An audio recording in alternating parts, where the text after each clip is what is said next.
తరలి రాద తనే వసంతం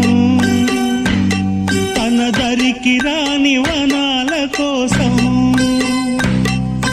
తరలి రాద తనే వసంతం తన దరికి రాని వనాల కోసం గగనాల దాకా అలసాగకుంటే మేఘాల రాగం ఇలా చేరుకోదా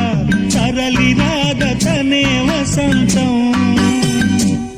తన దరికి రాని వనాల కోసం